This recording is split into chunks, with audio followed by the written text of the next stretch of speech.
Morning, all. All right, so we're in between the second and third period of what has been a very hotly contested, and I don't think it's over, game between Tampa and Florida. So a couple of fines coming out today. I'm going to say straight out, the NHL is not taking any action on the Orlov hit.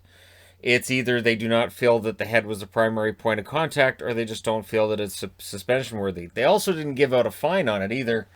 Anthony Mantha gets $5,000 for the hit on Rask, which kind of surprises me. That one seems kind of random, to be honest. And then Jordan Stahl was fined $5,000 for the trip on Luke Cunnin last night.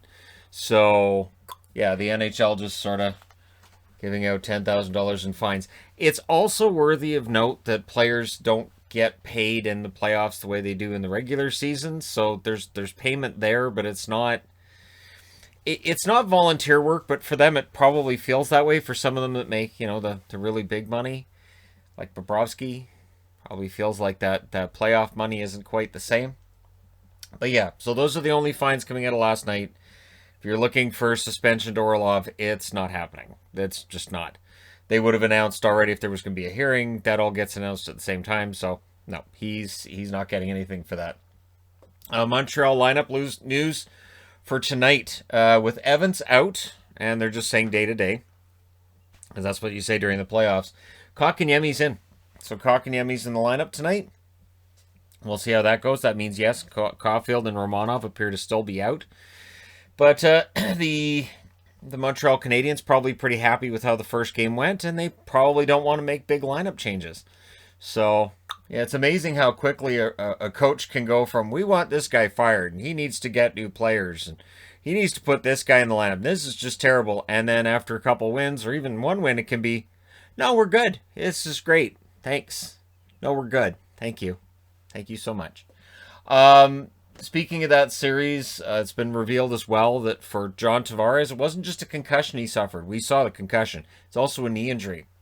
So with the knee injury with Tavares, it means that he's going to be out for at least a couple of weeks. So he won't play in the rest of this series. And they've also revealed there was no damage to his neck or spine, which has people who are concerned about concussion saying, yeah, the damage is likely internal, and make sure you're running the proper tests and as many tests as possible, neurologically speaking, with John Tavares. So, yeah, he's at home, but again, with a knee injury and a concussion, he won't be playing for a while. And the Leafs are saying all the right things. Fans have really shown their support. There's been a large outpouring of support for Tavares, which he has already said he's grateful for. So that's nice to see, and we'll see on the ice tonight how the Toronto Maple Leafs respond. Out of the World Championships yesterday, which I haven't really had the time, and again, it happens every year where people are like, you watching the World Championships? They're during the playoffs. I'm already watching an absolute ton of hockey, and the World Championships, they don't feel like they're nearly as intense as NHL playoff hockey. So it's just, it's a matter of how much time would I spend on it and all that, and it's just, I don't. I mean, medal round, I get a little more interested. So yesterday, Latvia made news as for the first time they've defeated Canada in international competition, and it was Kivlenieks of the Columbus Blue Jackets, thus the Columbus jersey and hat, who shut out Canada. So good on Kivlenieks. And I understand that Team Canada, and I've seen people complaining about how lackluster Team Canada is. Well, yeah, again, there were a lot of NHLers that turned it down, that said, no, we're tired, we're sore, we're wiped out, we're exhausted from the last 12 months. And so there are a lot of NHLers that turned down this tournament. So I do, tip of the hat to those that represent the country of Canada. But yeah, also a tip for Latvia. Well done. And well done by Kivlenieks, a goaltender that, again, I think he's a good goaltender. We'll see if he ever gets a legit shot at a run in the NHL, but I think he's all right. Rod Brindamore is going to get fined by the National Hockey League, and it's the same as last year. And I understand where he's coming from, but I think it's interesting where he's saying, so they're getting 7 or 8 power plays and we're getting 3. That's not fair. That's not right. Well, let's go back a couple of months, and we were talking about how referees tend to have even up calls. And that it's sort of an NHL tradition that you have even up calls If a team gets 4 power plays, the other team will probably get 4 power plays, and it all ends up even. And I've always thought, that's probably not entirely accurate. There are probably games where one team is definitely taking liberties, or not even that. They might just be crossing that line more than than their opponent. And so there should be sort of more power play. And I'm not saying Carolina is doing that, but I do think that it's interesting that a coach is coming out and saying, hey, it's not fair we're getting so many power plays against us. Usually, after a coach comes out and says something like this, the next game, you will see a difference in how the power plays are called. Which, again, comes back to what we were talking about with Tim Peel a couple months ago. And it's one of those things that the NHL at least needs to look at. Just look at this.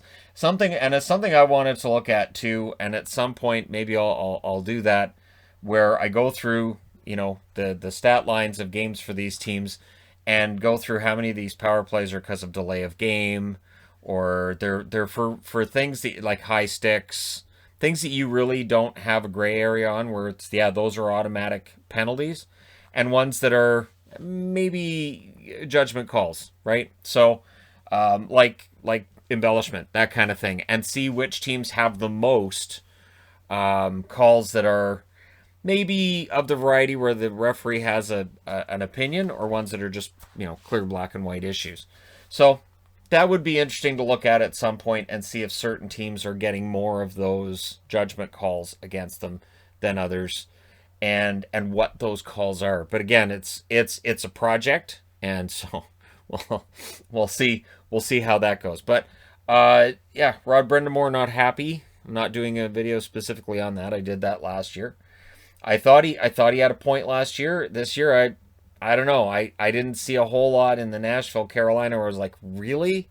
And I've had that experience a couple of times today in the Tampa Bay, Florida game, where I'm watching this game going, really? You're gonna call? All right, okay. So we'll see what happens and what kind of fine. And because they've fined Brind'Amour before, it likely will happen again. It'll likely be for more money. So yesterday, Jim Benning's presser got a lot of interest and a lot of press, which is what a presser's for. So it worked that way. And his statement is that he intends to be aggressive. He tends to be aggressive in free agency and as well with trades this upcoming offseason.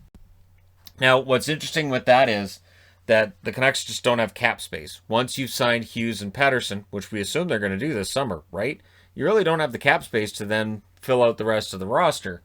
So buyouts are coming. So he was asked, does this mean ownership's okay with you spending money on buyouts? And his answer was yes.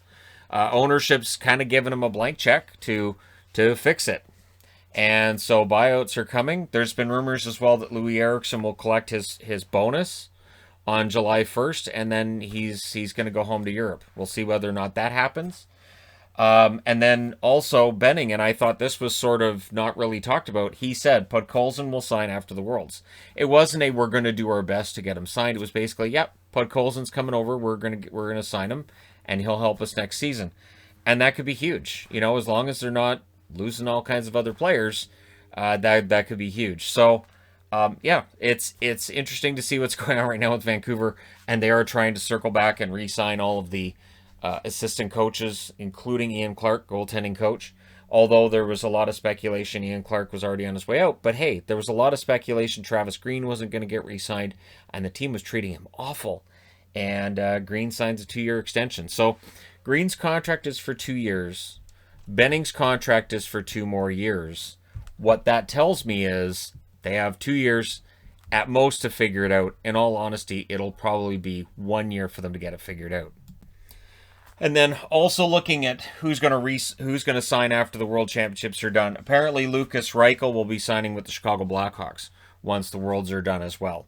So look for that signing to take place then. Should be interesting. And again, let me know your thoughts regarding any of these items in the comment section below. Don't forget to hit like and subscribe. If you're browsing your way through, you just happened upon this video.